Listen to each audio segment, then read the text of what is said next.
they'll show up here more often. Mr. Brown, a question about the Toronto community housing. I'm sure the mayor's made the case to you a number of times now, including just now, that they actually need $800 and something million over the next several years to fix these buildings. They're in terrible shape. They're closing hundreds of units. But all you're offering is a deal with natural gas that will get them $6 million, which is a bit. So are you really a partner with Toronto? Are you actually going to consider putting this money into a problem that actually governments, your stripe, created years ago? Well, certainly we had a great conversation on the need. Looking at, I think Toronto's putting $250 million already to go towards this. This rebuild. Understand that the bill is quite significant. We have to take care of these people. I get that. I appreciate that. Right now, we need to look at the provincial books, make sure that the help Toronto needs is there, and certainly it's a conversation we've started today. I realize we have to do our part. Did you agree to fund the 3 transit projects going forward if you become Premier? Well, we were talking about things that we could do immediately, but certainly when you look at a provincial infrastructure spend of $190 billion over 13 years, that I think the ask the City of Toronto are making to have a reliable provincial partner that pays its share are reasonable. We're still in our policy platform, but I think it's pretty clear we want to be a significant partner in these projects. So is that a yes to the relief line, a yes to the waterfront, a yes to the Scarborough LRT? We're not going to get into specifics today, and we're starting these regular meetings. But let me say, Steve, that we're going to be a significant partner. We feel that the fact that the government has been unclear on these commitments, even though they've been involved at the initial stages, it would only seem to make sense that they would follow through. And if Toronto was getting its fair share of that infrastructure funding of $190 billion, then you would only assume that the provincial government would be significant partners, and that is certainly what we're looking towards. So if you're asking, are we going to be part of it? Absolutely. But in terms of the formulas developed with other levels of government, I think that would be premature. Couple more questions. Mayor John Tory tools that Toronto's been asking for. You weren't in favor of tools. What would you say? So what I would say, personally, having a premier honor the promises they make to the City of Toronto is important. I would never have said to Mayor Tory in the beginning to go after tolls and then change your mind. I think one of the challenges right now is that you've got a provincial government that is making promises and pledges to the City of Toronto and then change their mind rather rapidly. That practice wouldn't continue, and certainly we're going to look at ways, and we've started that today by announcing several new initiatives that could help the City of Toronto. We're going to continue to do that. We're going to look at ways to help Mayor Tory with the huge challenge that he has to deliver upon the infrastructure needs of the City of Toronto. For the Premier was on the radio this morning. Can you just react to this quick clip here? We're committed to continuing to build. Then why is he so upset? Well, I think this is what happens after a budget. The City of Toronto wants more, and that's kind of the way it goes. I've worked really closely with John Tory. Do you feel like you're still that boy in short pants? Well, I have long pants on today, as you'll see. And I think the Mayor of Toronto should always have, long pants on, meaning that there should be a respect that I certainly pay to the position that I hold and to really the responsibilities that I have.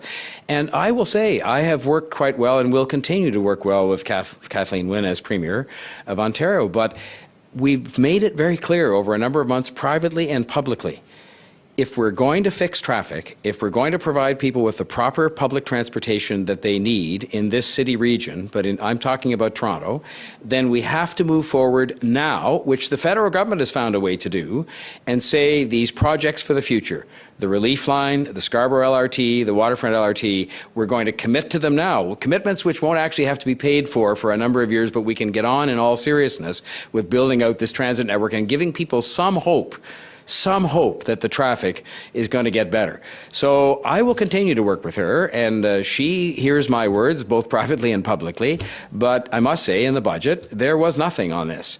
And on the housing there was nothing with respect to the repairs. And I've been talking about that since the first day I took office, privately and publicly.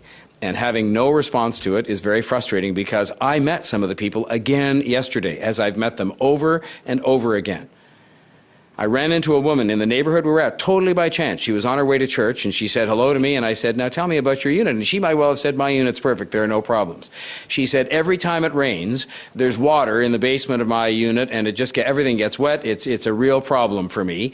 That's the kind of repair that we've put $1 billion of city-derived funds into, and that we need help with. The federal government has come forward and said we will be able to count on that help from them. And I'm just asking for the same thing from Ontario. So I'll keep working with her. I enjoy working with her, but we've got to start to produce some results for the people who need it the most. Transit riders, car drivers, people trying to get around, and people living in Toronto community housing for a start.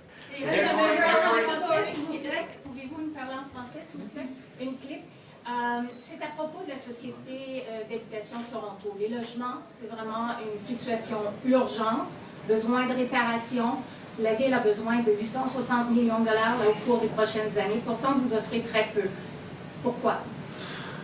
Je pense que maintenant, le Premier ministre de l'Ontario, le gouvernement de l'Ontario, dans cette budget, il n'y a aucun appui pour cet logement. Je voudrais changer ça. Et je commençais avec une étape première, mais je sais qu'il y a d'autres importantes étapes. Le maire de Toronto a besoin de nouveaux argent. Je pense que ça, c'est quelque chose que le gouvernement de l'Ontario a besoin d'appuyer. Mayor Tory, you have probably a better sense than most of what that provincial budget looks like. Do you think that the government might have simply run out of money to give Toronto anything, or do you question their priorities and their spending? Well, I might say neither of the above in this sense. I see in the budget, because I did read through it, more carefully than most, because I was accustomed to doing that in past years. And I saw, for example, that they will take in this year, by their own accounts, $1.8 billion from the carbon charge, the cap and trade auction charge and whatever. And I would say, well, there's an opportunity to do something, either additional amounts for Toronto community housing on areas that can save energy and so forth, or for transit, because both are green initiatives that will help to reduce carbon loadings. I saw in the same budget they will take in several $100 million of additional land transfer tax revenues this year, and we all know, I think about 25% of that comes from the City of Toronto. So I would have said, well, if they'd said, all right, on that money alone, that's kind of a windfall that will happen because of housing activity in Toronto, we will commit to giving that back by way of housing repairs or transit money. I would have said, well, you'd find me standing here having quite a different commentary with respect to this budget. My frustration came, albeit that they did some things. I'll repeat it again. They did some things on supportive housing. They put up some land for affordable housing, and so on. I don't deny any of that, but on the two biggest issues we've been talking to them about for months, notwithstanding these huge additional sums of money they have and a balanced budget, that there is nothing on future transit projects and absolutely nothing on housing repairs. Nothing new. Last question. Les Torontois peuvent faire une différence dans la prochaine année. Ce sera une année préélectorale. Beaucoup de sièges des libéraux sont à Toronto.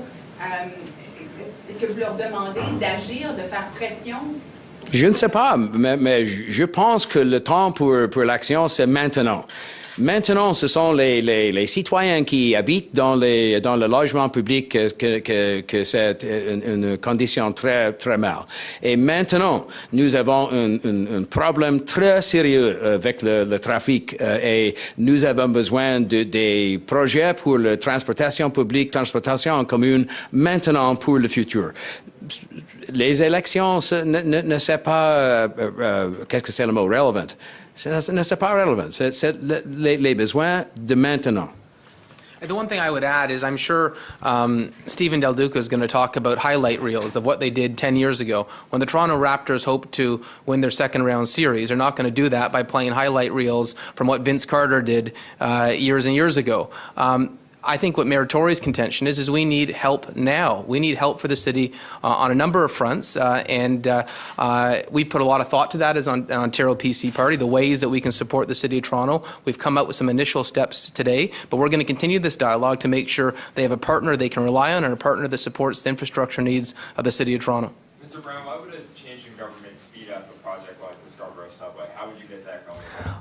Because I'm not even sure their commitment is sincere. We had the Scarborough-Guildwood by-election, they were going to get down to it right away. We had the Scarborough-Rouge River by-election, they're going to get down to it right away. They're very good at delaying infrastructure. The fact that Kathleen Wynne in this last budget was making infrastructure commitments for 2030. Does anyone think she's going to be in office in 2030? I hope she isn't. I'm a little biased on that. But I think the City of Toronto needs some help now, and I can tell you they would have an energetic and renewed partnership if we have the honor to serve government. Mayor Tory, do you feel like, just after this meeting with Mr. Brown here, that you have maybe a little bit more of a commitment from this party versus the Liberal government that just tabled their budget? Do you feel a little bit more sure of what you could get here?